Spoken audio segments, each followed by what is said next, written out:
नमस्कार दोस्तों, स्वागत है आप लोगों का। तो आज का क्लास कंटिन्यू करेंगे। जितने भी साथी हैं सभी जुड़ जाइए।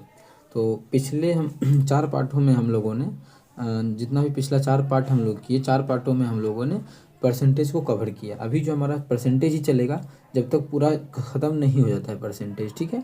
ये हमारा 5वां पार्ट रहेगा और शुरू से जो हम लोग कर रहे हैं उस नंबर से 57 नंबर का पार्ट है ये, ठीक है। जिसमें कि हम लोगों ने 4 चैप्टर को कंप्लीट किया है। ये हमारा 5वां चैप्टर चल रहा है, जो कि 5वां चैप्टर का नाम है क्या, परसेंटेज। जो भी क्वेश्चन है वो 2022 में पूछा गया प्रश्न हम लोग चैप्टर वाइज कर रहे हैं, ठीक है। तो चलिए करते हैं स्टार्ट। क्वेश्चन नंबर हम लोग जो होमवर्क में दिए थे वहाँ से।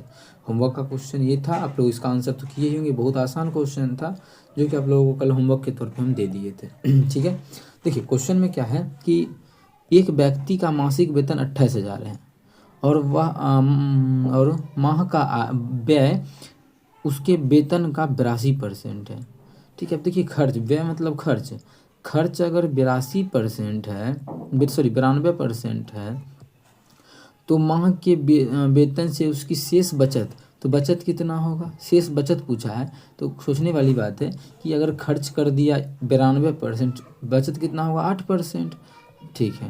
हमसे क्वेश्चन में पूछा था बचत राशि ही पूछा है, बचत तो 8% है और हमें दिया है 28,000 दिया है उसका इनकम। तो इनकम उसका है 28,000, ठीक है। 28,000 उसका बचत कितना, 28,000 का 8% उसका बचत है। 8% का मतलब 8/100। 2 जीरो से 2 जीरो फिनिश होगा जब करेंगे तो आठी आठी आठी जीरो, आठी आठी 64 के 4, बाकी 6, 8 दूना 16, 16 और 6 कितना हो जाएगा, 16 6 22। तो 2240 इसका बिल्कुल करेक्ट आंसर हो जाएगा। कौन सा ऑप्शन, ऑप्शन नंबर डी। उम्मीद करते हैं क्लियर होगा। सभी क्वेश्चन को बहुत ही बेहतरीन ढंग से करने वाले हैं। अगर साथी नए हैं तो सभी जुड़ जाइए। अब क्वेश्चन कर लेते हैं। क्वेश्चन नंबर 19 क्या है, जब किसी वस्तु के मूल्य में 20% की वृद्धि की जाती है तो उसकी बिक्री में 20% की कमी आती है, तो आय पर होने वाले शुद्ध प्रभाव ज्ञात कीजिए। देखिए आय पर क्या प्रभाव पड़ेगा, हमें ये सक्सेसिव, अभी ऐसा क्वेश्चन आ जाए सक्सेसिव लगा दीजिए कि मूल्य बढ़ जाएगा तो बिक्री घट जाएगा। ऐसा क्वेश्चन आए तो सक्सेसिव ही इसमें भी लगता है, ठीक है। मानिए मूल्य कितना बढ़ रहा है, मूल्य में 20% का वृद्धि कर रहे हैं और मूल्य में जैसे ही कोई चीज़ 100 का था तो मूल्य बढ़ा के कर दिए 120, कितना कर दिए 120, दाम बढ़ा दिए। उसके कारण उसकी बिक्री में 20% का कमी हो गया। तो पहले उसका जितना बिकता था, बिक्री होता था, उसमें 20% का कमी आ गया। तो डायरेक्ट इसमें सक्सेसिव कैसे लगाएंगे, देखिए आप लोगों को बताएं, अगर वृद्धि होगा तो प्लस लेंगे।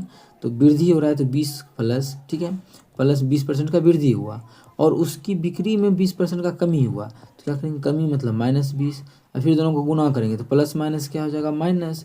तो माइनस दोनों को गुना करेंगे तो 20 गुना 20/100, ठीक है। 20 गुना 20 बटा ये हो जाएगा हमारा। अब देखिए तो प्लस 20 से -20 खत्म, 2 जीरो से 2 जीरो खत्म। तो ये जो हमारा आ गया -4 आ गया। ये माइनस का मतलब हो गया क्या, कमी, और 4 का मतलब 4% का।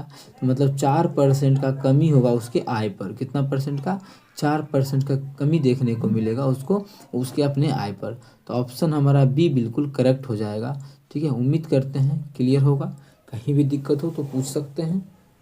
अगला क्वेश्चन हमारा है क्वेश्चन नंबर 40 क्या है, श्रम शक्ति में कमी के कारण एक कारखाने का उत्पादन 30% घट जाता है, ठीक है। उत्पादन क्या हुआ, 30% घट गया। अब देखिए उत्पादन, पहले उत्पादन प्रोडक्शन, मतलब उत्पादन प्रोडक्शन, मानिए यही है प्रोडक्शन। अगर पहले 100 होता था तो अब जो है वो घट के कितना, 30% घट गया, मतलब 70 हो गया है। 30% घट गया मतलब अब 70 हो गया है, ठीक है। मूल उत्पादन को बहाल करने के लिए, अब देखिए क्वेश्चन में क्या बोला समझिएगा कि पहले तो था 100 प्रोडक्शन, अब घट के हो गया है 70। फिर हमें क्वेश्चन में बोला है कि हमको वही मूल उत्पादन को बहाल करने के लिए कार्य घंटों में कितने प्रतिशत की वृद्धि करनी पड़ेगी। तो कितना वृद्धि करना पड़ेगा, अब तो ये 70 हो गया है घट के। तो अब हमें फिर से बोल रहा है कि मूल करना है, मूल मतलब शुरू में जितना था 100 था, तो कितना का वृद्धि करना पड़ेगा, 30 का। 30 का वृद्धि, हमको परसेंटेज निकालना है तो कितना से कर रहे हैं, अभी है कितना, अब तो ये 70 हो गया है ना, 70 से अब प्रतिशत निकालना है तो 100 से गुना कर देंगे। जैसे ही गुना करेंगे तो ये हमारा 1 जीरो से 1 जीरो गया, 3/7, और ये 100 है, 3/7 का मतलब होता है 42 सही 6/7%। ठीक है, आंसर हो गया। या फिर किसी को सॉल्व करना है तो कर सकते हैं कि यार ये कितना होगा, 300 गुना कर देंगे 300/7 प्रतिशत, प्रतिशत ही होगा ना।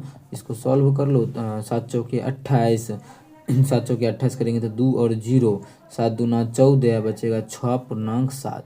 ठीक है, इस प्रकार से आप लोग क्वेश्चन को सॉल्व कर सकते हैं। 42 सही 6/7। लेकिन ये इसमें टाइम बर्बाद होगा, इसलिए आप लोग 3/7 ये सब का, 1/7 का, 3/7 का, ये सभी का परसेंटेज याद रखिएगा तो ज़्यादा सही रहेगा। ठीक है, क्वेश्चन हमारा है 41 नंबर। कोई दिक्कत तो इसमें नहीं है। अगर इसमें दिक्कत किसी भी प्रकार का है तो आप लोग कमेंट करके हमसे ज़रूर पूछें। ठीक, चलिए अगला क्वेश्चन नंबर हम लोग कर लेते हैं, क्वेश्चन नंबर 41। चलिए कर लेते हैं क्वेश्चन। क्या 2020 में 1 केजी चीनी की कीमत 46 रुपये थी। ये 2020 का कहानी है। 2020 में 1 केजी का दाम कितना है, 1 केजी का दाम 46 रुपया है। ठीक है, कितना रुपया, 46 रुपया। हमें बोला है 1 वर्ष में चीनी की कीमत में 2.5% की वृद्धि हुई। कितना का वृद्धि हुआ, 2.5 का। तो 2021 में कितना हो जाएगा, यहाँ देखिएगा 2021 में था तो 20 में 46, लेकिन वृद्धि करेंगे 2.5 का, तो कितना का वृद्धि इसमें जोड़ देंगे, 2.5 का वृद्धि। तो देख लीजिए 46 का 2.5 कितना हो जाएगा बटा 100 कर देते हैं, दशमलव उड़ाएंगे तो 0 हो जाएगा। काटेंगे तो 25 चौके 100, 0, 4 से काट 20 हो जाएगा, ये हो जाएगा हमारा 23। ठीक है, 23 को हम सिर्फ 2 से काटेंगे तो हाँ, दुक्का दो बचे 10, 11 दूना 22, 23। लेकिन हम भाग कर रहे हैं पॉइंट से तो हो जाएगा 1.15। इसको जोड़ देंगे तो 46 1 47.15। ये 2021 में इसका क्या हो गया, दाम हो गया। हमें क्वेश्चन बोला 2021 में 5 किलो का दाम कितना होगा। ये तो हमारा 1 केजी का है, आप लोग जानते ही हैं अभी, क्योंकि 1 केजी का ही बात चल रहा है। तो 5 केजी के निकालने के लिए क्या होगा, इसमें हम गुना कर देंगे 5 का, तो हो गया। कर दीजिए, देखिए कैसे गुना करेंगे, 14 15 पचे 75 तो 75 लिख दीजिए, दशमलव पूरा कहिए 25 5 दूना 7 आ गया 75, 7 पचे 35 के 5 बाकी 3, 4 पचे 20 3 23, तो 235.75, 235.75 ऑप्शन नंबर डी में है। तो ऑप्शन डी हमारा बिल्कुल करेक्ट आंसर हो जाएगा। कौन सा ऑप्शन, ऑप्शन डी। ये 22 सितंबर 2022 के शिफ्ट सेकंड का पूछा गया प्रश्न है। चलिए जितने भी साथी हैं सभी अपने सभी दोस्तों के साथ भी इस वीडियो को ज़्यादा से ज़्यादा शेयर किया करें, जिसकी बेहतरीन से बेहतरीन क्वेश्चन का सॉल्यूशन आप लोग को मिल रहा है हमारे चैनल मैथ विद मिलन पे। चलिए कर लेते हैं क्वेश्चन नंबर 42। क्या एक व्यक्ति अपनी आय का 84% खर्च करता है और शेष राशि बचाता है। देखिए अब कोई भी आदमी है 84% खर्च ही कर दिया, तो खर्च जो किया है वो कितना किया है, 84। तो 100 में 84 खर्च किया तो सेव कितना करेगा, सेविंग कितना का करेगा, 16% का। ठीक है, तो बोला है कि प्रति माह 8000 बचाता है। कर तो सेविंग तो करेगा 16 परसेंटेज में 16 का, लेकिन क्वेश्चन बोला एक्चुअल में जो सेविंग करता है वो 8000 का करता है। कितने का, 8000 का। जैसे यहाँ से काटेंगे तो 1% का मान निकाल सकते हैं, 16 पचे 80 20 500, 1% का मान 500। हमसे पूछा है उसका मासिक है, किसी का भी मासिक आय 100% होता है, तो 100% का मान कितना हो जाएगा, 500 में गुना कर देंगे 100 का, 2 0 और हो जाएगा, इतना रुपया हो जाएगा ये 50,000। 50,000 हमारा ऑप्शन नंबर सी में है, तो ऑप्शन सी हमारा बिल्कुल करेक्ट आंसर हो जाएगा। कौन सा ऑप्शन, ऑप्शन सी। उम्मीद करते हैं क्लियर होगा। कहीं भी किसी प्रकार का दिक्कत तो ज़रूर पूछें। हमसे क्वेश्चन में पूछा था उसकी मासिक आय ज्ञात कीजिए, तो उसकी जो मासिक आय हो जाएगी वो 50,000। ठीक है, चलिए कर लेते हैं क्वेश्चन नंबर अपना 43 नंबर। क्या है क्वेश्चन नंबर 43। रवि अपनी आय का 20% पेट्रोल पर खर्च करता है, शेष आय का 1/3 भाग घरेलू खर्च पर खर्च करता है और उसके बाद बची शेष राशि की बचत करता है। यदि वह पेट्रोल पर 7500 रुपये खर्च करता है तो उसकी घरेलू खर्च ज्ञात कीजिए। देखिए किसी प्रकार से क्वेश्चन को घुमाया है, हम लोग आसान तरीके से इसका आंसर निकाल सकते हैं। कैसे, एक एक लाइन को पढ़ देंगे, फटाफट कर लेंगे तो आंसर आएगा, बस समझिएगा थोड़ा। देखिए रवि अपने आय का 20% पेट्रोल पर खर्च किया। किसी का आय कितना भी हो तो 20% या फिर अच्छा क्या क्या बोला चीज़, और 20% बोला है और 1/3 बोला है और कुछ नहीं बोला है ना, बस 20% बोला है, 1/3 बोला है। तो 20% का फ्रैक्शन वैल्यू कितना होता है, तो आप लोग देखिएगा यहाँ पे लिखते हैं 20% का फ्रैक्शन वैल्यू जो होता है वो 1/5 होता है। मतलब एक बार 1/5 का हो रहा है, खर्च हो रहा है ना, और एक बार हो रहा है 1/3 बोला है, मतलब 1/3। तो जब भी मानना है ना आए, तो इसका एलसीएम मान लीजिए आसान हो जाएगा। 3 और 5 का एलसीएम कितना 15 होता है। तो मान लेते हैं इसका जो इनकम है, इनकम वो 15 अनुपात में है। अब देखिए क्वेश्चन बोला है कि जितना भी इसका इनकम है उसका पेट्रोल पे खर्च उतना हो, पेट्रोल पे कितना खर्च हुआ है, तो जितना भी इनकम इसका 15 है, तो 15 का 20%, 20% का मतलब 1/5, तो काटेंगे यहाँ से तो आ जाएगा 3, मतलब पेट्रोल पे 3 हिस्सा खर्चा हो गया है। तो शेष कितना बचा 12। तो अब बोला है जितना भी शेष आया है उसका 1/3 घरेलू खर्च पर। तो घरेलू खर्च पर कितना हो गया 1/3, मतलब इसका 1/3, तो देखेंगे तो यहाँ 4 आ जाएगा, मतलब 4 हिस्सा घरेलू खर्च पे खर्चा हुआ है। शेष राशि उसको बचा लिया है। शेष कितना बचाएगा देखिए, तो बचत 4 3 7 खर्चा हो गया 15 में से, बचत कितना होगा, बचत उसका 8 हो जाएगा। यहाँ तक कोई दिक्कत नहीं होगा। हमसे क्वेश्चन पूछ दिया हुआ क्या, पेट्रोल पर 7500 का खर्च होता है, और यहाँ पे हम लोग जो निकाले पेट्रोल पर कितना 3 अनुपात में खर्च हुआ है। तो 3 अनुपात का जो मान दिया है वो 7500 के बराबर दिया है। 7500 को हम इस प्रकार से लिखते हैं, जिससे क्या हुआ काटेंगे तो 25 या 75, तो 1 अनुपात का जो मान आ गया वो 2500 आ गया। कितना आ गया 2500। हमसे क्वेश्चन में पूछा है उसका घरेलू खर्च, उसका घरेलू खर्च तो 4 अनुपात में है। तो 1 अनुपात का मान 2500, तो 4 अनुपात का मान, तो 2500 में क्या करेंगे 4 से गुना कर देंगे तो हो जाएगा 25 चौक 100 और 2 को 0, मतलब 10,000। तो उसका जो घरेलू खर्च हो जाएगा वो हमारा 10,000 हो जाएगा, जो कि ऑप्शन नंबर बी में है। ऑप्शन बी बिल्कुल करेक्ट आंसर हो जाएगा। कौन सा ऑप्शन, ऑप्शन बी। उम्मीद करते हैं क्लियर होगा। कहीं भी दिक्कत तो ज़रूर पूछें। ये आपका अपना चैनल है मैथ्स विथ मिलन, बहुत ही आसान तरीका बताएं, इसी प्रकार से क्वेश्चन को निकालना है।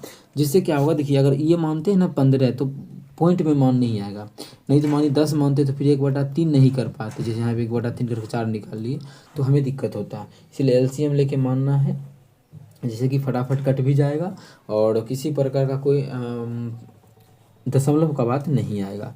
ये हमारा रहा क्वेश्चन नंबर 43। चलिए क्वेश्चन नंबर 44 कर लेते हैं। क्या, राम के वेतन में पहले 12% की वृद्धि हुई, फिर 8% की कमी हुई, उसके वेतन में हुआ कुल प्रतिशत परिवर्तन ज्ञात कीजिए। कुल कितना परसेंट का परिवर्तन होगा, पहले तो बढ़ गया, फिर जितना बढ़ा हुआ है उसमें से 8% घट गया, इसका मतलब सक्सेसिव लगा देंगे। तो क्या बोले, वृद्धि को प्लस में लिखेंगे तो +12, 8% का कमी हुआ तो -8, फिर दोनों को गुना करेंगे प्लस माइनस माइनस, फिर करेंगे 12 गुना 8/100। ठीक है। अब जैसे इसको सॉल्व करेंगे, इसको काटेंगे तो टाइम ये, अगर काटते हैं माने 3 चौके 12, 25 चौके 100, तो फालतू हो जाएगा, क्योंकि 100 से भाग करना आसान है और पूरी कट भी नहीं रहा है तो भाग ही कर देंगे। तो 12 में से 8 गया तो हो जाएगा 4 माइनस 12 8 96, 96 में भाग करेंगे 100 तो हो जाएगा 0.96। जब घटा देंगे 4 में 0.96 तो आ जाएगा 3.04, मतलब 3.04 का क्या प्लस में मान आया है, मतलब क्या हो जाएगा वृद्धि, 3.04 का वृद्धि ऑप्शन नंबर डी में है। तो ऑप्शन डी इस क्वेश्चन का बिल्कुल करेक्ट आंसर हो जाएगा। जब भी ऐसा क्वेश्चन आए तो सक्सेसिव आसानी से लगा सकते हैं, सक्सेसिव से आंसर जल्दी आता है। सक्सेसिव का 2 तरीका बताएं, उस तरीका से भी लगा सकते हैं, या फिर 2 ही से मान दिया हुआ है, सिर्फ 2% दिया हुआ है, तो इस प्रकार से सक्सेसिव में को लगा सकते हैं। उम्मीद करते हैं क्लियर होगा। चलिए कर लेते हैं क्वेश्चन नंबर 45। आज हम लोग कहाँ से स्टार्ट किए थे, क्वेश्चन नंबर 38 से स्टार्ट किए थे ना, और अभी और क्वेश्चन कर लेते हैं ना। 38 से स्टार्ट किए थे, ये सभी हो गया है। अच्छा चलिए 45 नंबर कर लेते हैं। क्या है 45 नंबर, हरि के वेतन में से घर के किराए के रूप में 15% की कटौती की जाती है, शेष का 20% बच्चों की शिक्षा पर खर्च किया जाता है, शेष राशि का 10% उसकी चिकित्सा पर खर्च होता है, अंत में उसके पास 42,840 रुपये बचता है, तो उसका कुल मासिक आय ज्ञात कीजिए। ये क्वेश्चन आप लोगों का होमवर्क में रहा। ठीक है, होमवर्क में रहा, क्योंकि ऐसा क्वेश्चन बहुत करवा चुके हैं शेष वाला। तो कैसे बनाना है, क्या मानना है, आप लोग आसान तरीके से निकाल सकते हैं। रेशियो मेथड आप लोग लगाइए या फिर कोई भी तरीका लगाइए, तो उस तरीका से आंसर बस निकालना है। याद रखिए कि शेष जो लास्ट में बचता है वो हमें गिवन है 42,880, इसलिए ज़्यादा क्वेश्चन आसान हो गया। ठीक है। इसका आंसर बस कमेंट सेक्शन में कमेंट कर देना है, कोई भी दिक्कत हो पूछ लेना है। इसका सॉल्यूशन आप लोगों को हम नेक्स्ट क्लास में बताएंगे। सॉल्यूशन देखना है तो नेक्स्ट क्लास में ज़रूर जुड़ें। अभी हम लोग इसके आगे का क्वेश्चन करेंगे, लेकिन आप लोगों को ये सभी इसको बना के इसके कमेंट सेक्शन में इसका आंसर कर देना है। चलिए कर लेते हैं क्वेश्चन नंबर 46 क्या है? रामू एक दुकान में 125 रुपये प्रति घंटे के वेतन पर कार्य करता है। उसका वेतन बढ़कर 145 रुपये प्रति घंटे हो गया, तो उसके वेतन में हुई प्रतिशत वृद्धि ज्ञात करना है। तो वो पहले कितना कमाता था? 125 रुपया पर घंटा, ठीक है। अब उसका बढ़ने के बाद कितना हो गया है वेतन बढ़ने के बाद हो गया है 145 रुपया पर घंटा, यही हो गया है ना, ठीक है। तो वृद्धि निकालना है, तो कितना का वृद्धि हुआ है देख सकते हैं, 20 का वृद्धि हुआ है। तो वृद्धि हमेशा देखते हैं किस पर हुआ है, शुरू में कितना था, तो शुरू में 125 था। प्रतिशत निकालना है तो क्या करेंगे, 100 से गुना करेंगे, काटेंगे 25 पचे 125, 25 चौके 100, 4 पचे 20, तो मतलब 4 चौक 16। तो देखेंगे कि वृद्धि जो हुआ उसके इनकम में वो कितने का हुआ है, 16% का, जो कि ऑप्शन नंबर सी में है, 16% का वृद्धि। उम्मीद करते हैं क्लियर होगा।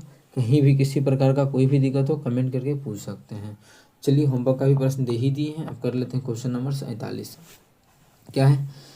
2020 में किसी शहर की जनसंख्या 10% की वृद्धि होती है। देखिए जो बोलेगा लिखते जाए। 2020 का कहानी है, 2020 का 10% का वृद्धि का 10% का फ्रैक्शन वैल्यू कितना होता है, 10% का फ्रैक्शन वैल्यू होता है 1/10। 10% का जो हमारा फ्रैक्शन वैल्यू हो जाएगा वो 1/10 हो जाएगा। इसका मतलब किसी का अगर 10 रुपया था, 10 रुपया या फिर बोले जनसंख्या 10 था 2020 में, 20 में देखिए इतना 10% की वृद्धि, अगर 10 था तो वो 10 का 10% एक का वृद्धि होके 11 हो गया, ठीक है। आगे और 21 में 8% की कमी हुई, तो 2021 में क्या दिखा कि 8 का कमी हो गया, तो वही 8% का फ्रैक्शन वैल्यू आप लोग देखिएगा कि 2/25 होता है। मतलब यदि 25 था जनसंख्या 21 में तो 8% का कमी मतलब 2 का कमी हो गया, तो हुआ कितना, 2 का कमी हुआ 23 हो गया होगा, ठीक है। तो आरंभ में इसकी जनसंख्या के सापेक्ष 2021 के अंत में शहर की जनसंख्या में हुआ परिवर्तन। यहाँ तो सक्सेसिव लगा सकते थे, सक्सेसिव ही, चलिए सक्सेसिव इस तरीक़ा से भी लगाते हैं जो कि आप लोगों को समझाए ही थे। देखिए कुछ कटेगा तो काटिए, नहीं कटेगा तो गुना कीजिए, तो ये 250 हो गया। 2021 के बाद का कहानी है और इसमें 11 से गुना करेंगे, 23 गुना 11 तो जगह 3, 3 2 5 और 2 253। तो खुद देखिए कितना का वृद्धि हुआ है, 3 का वृद्धि हुआ है। कितना शुरू में था, 250 था शुरू में ये 250 था, अब हो गया है 253। तो परसेंटेज निकालना है तो क्या करेंगे, 100 से गुना करेंगे, इसको काटेंगे 25 दहें और 25 चौके, 4 दिया 12, 10 से भाग करेंगे तो 1.2% का। तो ये क्या हुआ, वृद्धि हुआ है, 50 से हो गया है 53, तो वृद्धि हुआ है कितना का, 1.2% की वृद्धि हुई है, ठीक है। तो इसका आंसर बी बिल्कुल करेक्ट आंसर हो जाएगा, कौन सा, ऑप्शन बी। उम्मीद करते हैं समझ में आ गया होगा। सक्सेसिव भी लगाते, ये भी सक्सेसिव ही है, जो कि आप लोगों को ये वाला सक्सेसिव भी जब हम पहला या दूसरा पार्ट करवाए थे तो सक्सेसिव का 2 तरीका से सिखाए थे, जिसमें कि एक तरीका हमारा यही था सक्सेसिव से सॉल्व करने का, दूसरा जो कि आप लोगों को पीछे के क्वेश्चन में भी सक्सेसिव निकलवाए हैं उस तरीका पे है। तो हम उस तरीका पे भी अगर चाहते हैं आप लोग तो चलिए यहाँ पे हम निकाल देते हैं उस तरीका पे भी, ठीक है। एक मिनट, इसको थोड़ा सा मोटा कर देते हैं।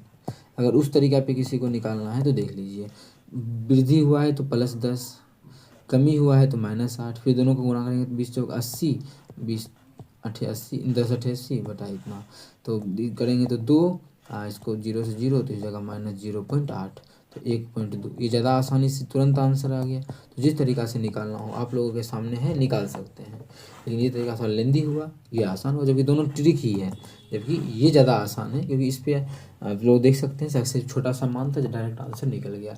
तो 1.2% का वृद्धि हुआ है 2020 से 2021 के बाद में, 2021 के अंत में। तो ये हमारा हुआ 47। 48 नंबर देखिए क्या है, एक बाइक के मूल्य में 10% की वृद्धि होती है और पुनः इसमें 8% की वृद्धि होती है। बाइक के मूल्य में नेट, निवल का मतलब नेट होता है, ठीक है, ध्यान रखिएगा, इसका जो इंग्लिश होता है नेट होता है, मतलब कुल प्रतिशत वृद्धि कितनी है। तो बताया सक्सेसिव लगाइए कि पहले 10% बढ़ा, फिर उसका 8% बढ़ गया, 10 बढ़ा तो +10, फिर 8 भर गया तो फिर 8, दोनों को गुना कर देंगे 10 8 80 बटा क्या हो जाएगा हमारा 100। ठीक है, जब सॉल्व करेंगे 10 8 18, अब प्लस 0 से 0 गया, ये हो गया 0.8, जोड़ेंगे तो हमारा आ जाएगा 18.8%। तो कितने का वृद्धि हुआ? 18.8% का। कितने का वृद्धि? 18.8% का वृद्धि होगा। ठीक है, नेट वृद्धि। क्वेश्चन में यही हमसे पूछा गया था कि नेट वृद्धि कितना होगा, तो वो हमारा हो जाएगा 18.8 का। ठीक है, उम्मीद करते हैं क्लियर होगा। सक्सेसिव ही लगाइए जब ऐसा क्वेश्चन आ जाए कि एक बार वृद्धि किया फिर बढ़ा हुआ मान में एक बार कमी किया है। सक्सेसिव से आसान कुछ भी नहीं है। ठीक है, चलिए क्वेश्चन नंबर 49 देख लीजिए। किसी शहर की जनसंख्या पहले 12% की वृद्धि हुई और दूसरे वर्ष 16% की वृद्धि हुई। यदि दी गई 2 वर्ष की अवधि में के आरंभ में जनसंख्या के सापेक्ष दूसरे वर्ष के अंत में जनसंख्या में हुई प्रतिशत वृद्धि ज्ञात कीजिए। कितना भी लंबा बात बोला हो उससे हमें मतलब नहीं है। जैसा ही दिखा कि पहला वर्ष 12% बढ़ गया है, फिर दूसरा वर्ष 16% बढ़ गया, सक्सेसिव लगा देंगे। 12 बढ़ा है जोड़ 16 बढ़ा है, फिर क्या करेंगे दोनों को गुना कर लेंगे, 12 को 16 से और भाग कर देंगे 100 से। ठीक है, यही सक्सेसिव होता है। इतना आसान है क्वेश्चन को सक्सेसिव से सॉल्व करना। ठीक है, गुना जोड़ेंगे तो 12 16 28, मतलब आंसर आएगा 28 होगा ना, 28 आंसर होगा। लेकिन देख लेते हैं क्या मान, ये 1 से बड़ा आएगा, बिल्कुल हमारा 1 से बड़ा आएगा, तो प्लस इसको गुना कर लीजिए। 16 दहें हो जाएगा हमारा 16 दहें 160, 16 दूना 32, 192। 192 में जब 100 से भाग करेंगे तो हमारा हो जाएगा 1.92। जब जोड़ेंगे तो हमारा जाएगा 29.92। क्वेश्चन में यही पूछा था कि नेट वृद्धि कितना होगा 2 साल के बाद, तो हमारा होगा 29.92, जो कि हमारा ऑप्शन में है, ऑप्शन सी में है। तो ऑप्शन सी हमारा बिल्कुल करेक्ट आंसर हो जाएगा। कौन सा ऑप्शन? Option C. तो दूसरे वर्ष के अंत में जो पूछा जनसंख्या में कितना वृद्धि होगा, दूसरे वर्ष के अंत में जनसंख्या में जो वृद्धि होगा वो हमारा 29.92 का होगा। उम्मीद करते हैं क्लियर होगा। कहीं भी किसी प्रकार का कोई भी दिक्कत हो किसी भी क्वेश्चन में कमेंट करके पूछ सकते हैं। ठीक है, तो इसका जो आंसर हो जाएगा वो 29.92%, जो कि ऑप्शन नंबर सी में है। तो ऑप्शन सी हमारा इस क्वेश्चन का बिल्कुल करेक्ट आंसर हो जाएगा। ठीक है, उम्मीद करते हैं समझ में आ गया होगा। ये हमारा देखिए 28 सितंबर 2022 के शिफ्ट थर्ड में पूछा गया प्रश्न है। ठीक है, बहुत ही आसान तरीका से आप लोगों को हम क्वेश्चन को करवा रहे हैं। कहीं भी दिक्कत हो तो ज़रूर पूछिए। ठीक है, ये हमारा आप लोगों को होमवर्क के तौर पे भी दे दिए हैं क्वेश्चन, और कुल क्वेश्चन कितना है वो भी देख ही लेते हैं। कुल जो हमारा है 70 क्वेश्चन है। सभी क्वेश्चन को हम लोग करेंगे, जो कि 2022 के ग्रुप डी के एग्जाम में कुल 70 क्वेश्चन पूछा गया है। तो अभी हम होमवर्क में मिल गया है ना आप लोगों को। होमवर्क जो आप लोगों का ये क्वेश्चन है, और आप लोगों को इसका PDF चाहिए तो PDF के लिए आप हम लोग हमारे साथ टेलीग्राम पे जुड़ सकते हैं। चलिए मिलेंगे नेक्स्ट वीडियो में। Thank you.